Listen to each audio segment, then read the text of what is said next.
Hello everyone. So today we are going to continue our solid states chapter. In that we have seen crystalline solids and amorphous solids. Now we are further moving to crystalline solids classification. So crystalline solids classification are divided into four parts: molecular solids, ionic solids, metallic solids, covalent और network solids.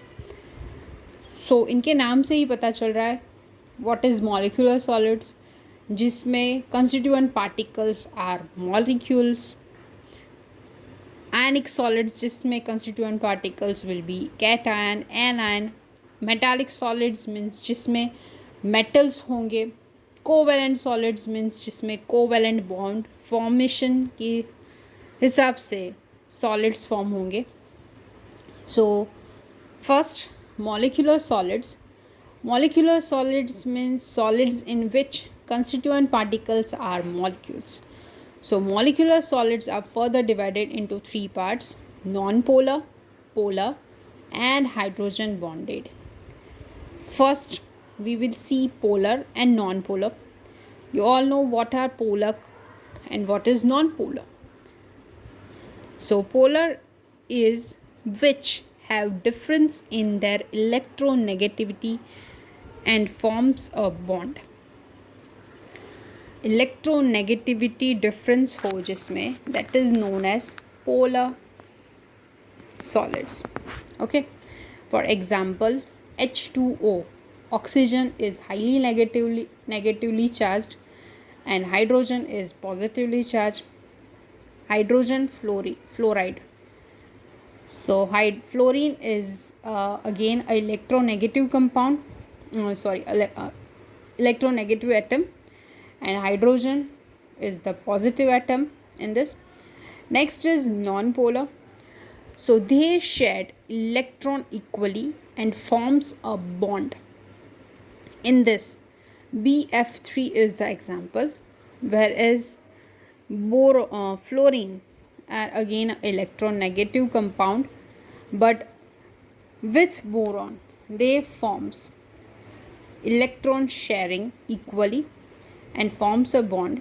That's why they are non-polar compound. Okay, next is molecular solids. Non-polar, we will see non-polar deeply. Comprise of either atoms or the molecule formed by non-polar compound.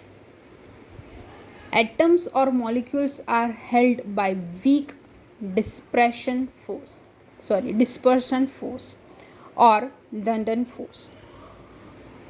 First of all, what is dispersion force or what is London force?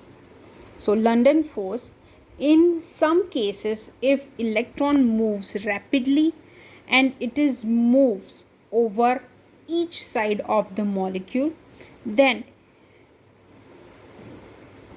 at one position it will forms all electron will be collected.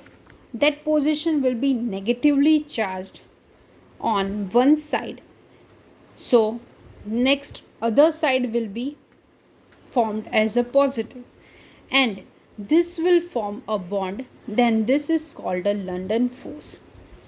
It is a very weak force. It is a temporary force. Again, what is London force? If there is a molecule like this, okay, in that electrons are moving very rapidly. So at some position, we are taking BF3 example. If electrons are moving very rapidly, okay, so at a definitely time, all electrons are gathering in this side, on this side. So it will be slightly negative and this side will be positive. Okay, this is a temporary force, not a permanent force. So after, again they will move rapidly. Now electrons are gathering this side, so it will be negative and this side will be positive. So London force is there in non-polar compounds. Okay, it is a very weak force, so we can easily break it out, and it is a temporary force. कभी इस side negative हुआ, कभी इस side negative हुआ, तो दूसरी side तुम्हारा positive होगा और इस साइड तुम्हारा पॉजिटिव होगा. अगर इस साइड नेगेटिव है तो इस साइड पॉजिटिव, अगर इस साइड नेगेटिव है तो इस side positive. So this is the temporary force which shows in non-polar molecular solids. Okay, now we are moving to polar molecular solids. Molecules are formed by polar covalent bond. For example, HCl. Again, chlorine is highly electronegative compound, so it will be formed by covalent bond. They are sharing the electrons, but chlorine will take hydrogen electrons towards it. So chlorine will be negatively charged and hydrogen will be positively charged. This force is known as dipole-dipole force. Same example of SO2. Again, comparatively oxygen are electronegative, so sulfur is electropositive. So this was polar molecular solids and non-polar molecular solids. Okay, next is hydrogen bond molecular solids. So strong hydrogen bonding binds molecular of such solids. Molecular solids contain polar covalent bond. In again, H2O is the example.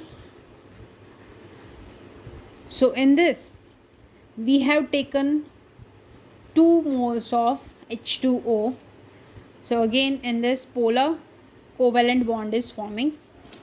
Oxygen is negatively charged, hydrogen is positively charged, and oxygen, and in next H2O, again oxygen is negatively charged, hydrogen is positively charged, this hydrogen is positively charged. In first H2O molecule and second H2O molecule, this bond forms, that is known as hydrogen bond. We have already studied in hydrogen, class 11, hydrogen bonding. Okay, they are non-conductor of electricity. Why non-conductor of electricity? Because they don't have any charged left. Okay, they are using this bond, so they don't have any charged, so they are non-conductor of electricity.